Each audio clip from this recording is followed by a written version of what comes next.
શ્રીજી મહારાજ આપણને એકાદશ નિયમ કીધા, નિંદત નહીં કોઈ દેવ કો. હવે આપણને ખંજવાળવું પડે ને આપણે રોજ કોઈ દેવી દેવતાની નિંદા કરીએ તો કલેશ થાય. એ બાતના બધા સાક્ષી છે.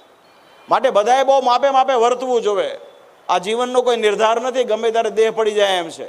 માટે ભલા થઈ જેમ આપણને આપણા સંપ્રદાયની, આપણા ઈષ્ટદેવની, આપણા પરમહંસોની ખુમારી હોય ને, એમ અન્ય ધર્મો પરત્વેની પણ ખુમારી એટલે દ્રઢતા એના ભક્તોને હોય, એની પણ સભાનતાપૂર્વક આપણે સમતા રાખવી પડશે. કારણ કે સ્વામિનારાયણે એવું નથી શીખવાડ્યું આપણને. શ્રીજી મહારાજે કીધું અમારા આશ્રિતો જગન્નાથજીનો પ્રસાદ ખાવામાં દોષ નથી, અમારા આશ્રિતો દ્વારકાની યાત્રા કરવી, અમારા આશ્રિતો શિવરાત્રી આદિ આ ઉત્સવ આવે નહીં કરવી, અમારા આશ્રિતો જન્માષ્ટમીનો વ્રત ઉત્સવ ધામધૂમથી ઉજવવો, આદિ તમામ બાબતો હિન્દુ સનાતન ધર્મની મૂળભૂત વિચારધારા પ્રમાણેનું છે. હવે જેટલું દુઃખ ઊભું થાય છે ને ખોતરીને થાય છે. માટે સત્સંગમાં તો સુખ સુખ ને સુખ છે. જેટલું ખોતરીએ છે ને એટલું આપણું દુઃખ છે. અહીંયા જે મંત્ર આપ સૌને અપાણો એ પણ પરાપૂર્વનો છે. એ મંત્ર છે શ્રી કૃષ્ણત્વમ ગતિર્મમ. શિક્ષાપત્રની અંદર ભગવાન સ્વામિનારાયણે કીધું કે અમારા ધર્મવંશી પાસેથી તમારે 8 અક્ષરનો મંત્ર લેવો. એ 8 અક્ષર યા છે.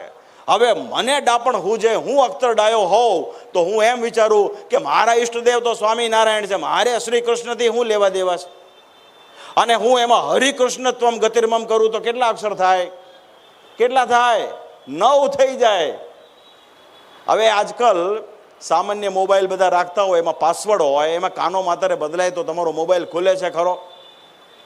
કાળા માથાના માણસે બનાવેલો પાસવર્ડ પણ જો કાનો માતર ફેરફાર કરો ના ખુલતો હોય તો અનંત કોટી બ્રહ્માંડ ધણી પુરુષોત્તમ નારાયણે જીવના કલ્યાણ માટે જે મંત્ર લખ્યો હોય ને, હવે એ પાછા એની સમજણને લોકો સુરવીર ગણાવે. હા, તમારી સર્વોપરી નિષ્ઠા સાચી. શેની સર્વોપરી નિષ્ઠા ભાઈ? સ્વામિનારાયણના કરેલા કાર્યમાં ડાપણ કરો એ સર્વોપરી નિષ્ઠા. જો તમારી એ સર્વોપરી નિષ્ઠા હોય તો તમને મુબારક છે.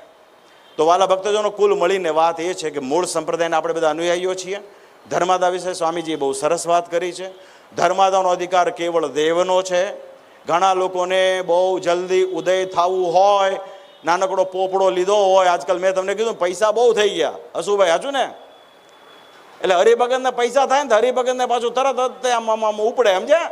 હાલો હાલો સ્વામી, હાલો હાલો આપણે અહીંયા જગ્યા લઈએ, મંદિર કરી નાખીએ. એટલે સ્વામીને તો એ જોતું હોય ને, હરિભગતને જોતું હોય, હરિભગતને ઇન્વેસ્ટ કરવું હોય, મંદિર કરવાનું, પ્રાઇવેટ કરવાનું. જય જય જય જય સ્વામિનારાયણ, ઘનશ્યામ મહારાજ પધરાવી દેવાના, સર્વોપરી સર્વોપરી, એ જાકમ જોડ.